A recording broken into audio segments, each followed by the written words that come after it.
Titire yacyo mu kinyarwanda ni inkuru ijyanye n'amateka y'abarokokeye muri hoteli Mille n'impamvu tucyanditse ubu ngubu.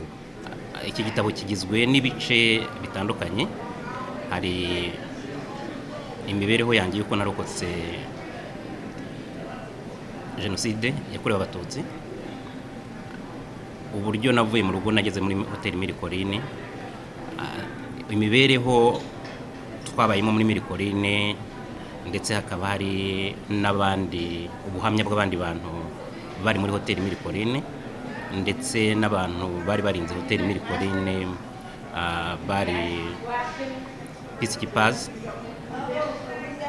Muri ubwo buhamya bwose rero bugaragaza yuko nta ruhare uwitwa Paul Rusesabagina yagize bwo kugira ngo arokore abantu bari muri hoteli Mille. Mu by'ukuri abantu bageze muri hoteli Mille imbere bagize amahirwe yo kusanga muri hoteli hakirimo ibiribwa n'ibinyobwa, babona n'aho barara. Icyo gihe rero abantu bararyaga bakanywa nta kibazo cy'imibereho bari bafite, ariko aho Paul aziye yaje ahindura uburyo byari biri gukorwa. Atangira gushyira kese muri resitora kugira ngo winjire muri resitora ukabanza ukishyura, waba udafite amafaranga ntubashe kwinjiramo.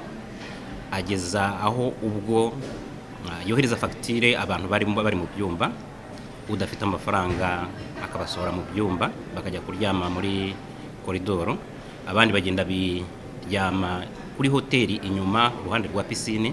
Ibyo byose rero ni ibikorwa yakoraga mu by'ukuri we agamije inyungu ze, ariko atagamije inyungu z'impunzi zari ziri muri iyo hoteli. Hariho abibaza impamvu cyatinze gusohoka, ariko burya ukuri ntabwo gusaza, kandi mu by'ukuri ntabwo igitabo cyandika mu cyumweru kimwe cyangwa bibiri.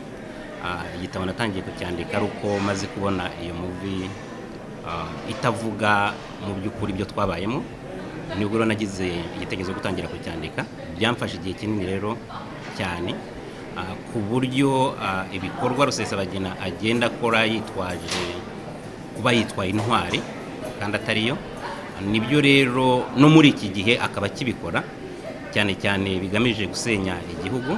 Niyo mpamvu ubu ngubu gikenewe kugira ngo abantu bamenye ibyo ari byo, ibyo akora n'ibyo avuga bitandukanye.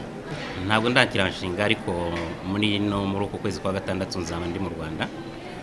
Ntekereza ko nzagira amahirwe yo kugira ngo mbashe gusangira n'abandi inkuru iri muri icyo gitabo.